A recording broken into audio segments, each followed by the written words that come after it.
In the list that you gave me of the reasons why you're on that board, you did not list the fact that you were the son of the vice president. Of course, yeah. No. What role do you think that played? I think that it is impossible for me to be on any of the boards that I just mentioned without saying that I'm the son of the Vice President of the United States. No. Oh, I was on the board of Amtrak and the UN Food Program, and I'm a lawyer. Any experience in oil, energy, gas, or Ukraine or China? No, none at all. Why do you think they paid you? I don't know. Maybe because of your father, the vice president? Probably. Wow. Here with reaction. He blew this open himself, single-handedly, in 2018, Secret Empire author, and he's also with the Government Accountability Institute, Peter Schweizer. Is there anything that I have laid out here that is wrong? And I want you to also maybe fill in gaps, because nobody knows this issue better than you, Peter Schweizer.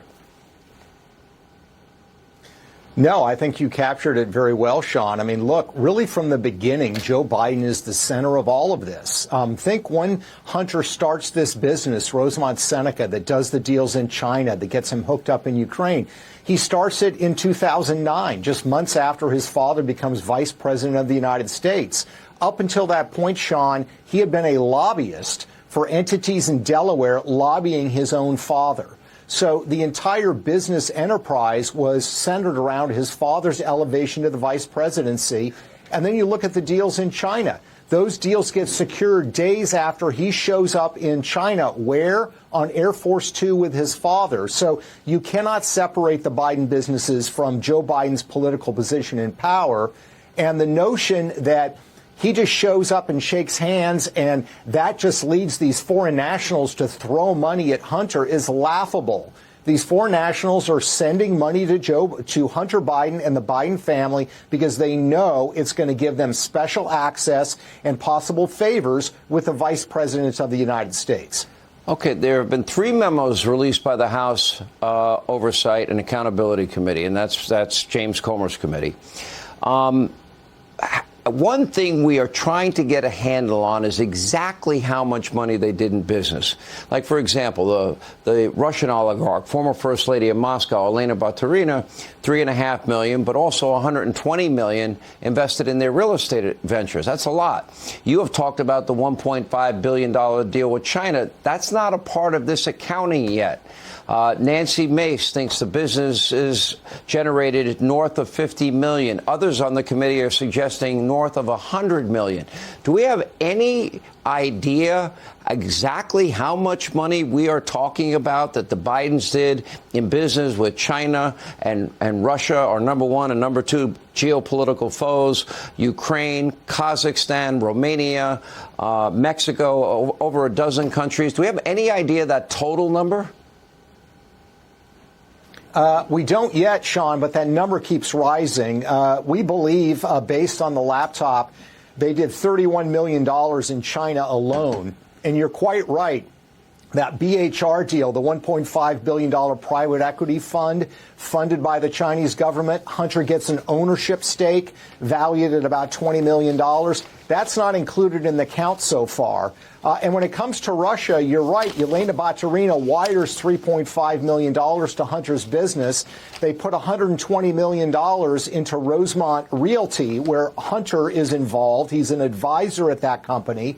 But there's also a document in yet another Hunter Biden business called Burnham, where he and Devin Archer say in the corporate minutes, which we have a copy of, that they're handling some $200 million for Yelena Baturina. So we really don't know, and I think the House committee is performing an invaluable service of giving us an accounting for this. I'm not sure we'll ever know the full amount, Sean, because I think there are bank accounts overseas.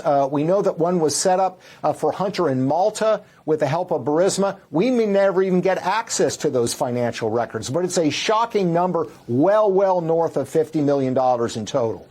This week, Democrats and the media protecting Joe Biden says, see, the third memo did not prove Joe got paid a penny directly. But yet, you know, you have gone over this. Miranda Devine back in July of 2021 talked about Eric Schwerin, who was a business partner known kind of as the money guy in this operation, and specific emails with Hunter and Eric talking about exact payments and how to pay for Joe's home repairs, or Hunter bitterly complaining half his income goes to Pops, or the money put aside for the big guy that would be in Hunter's care. Does this not an implication enough for people that, in fact, Joe benefited financially from these business deals?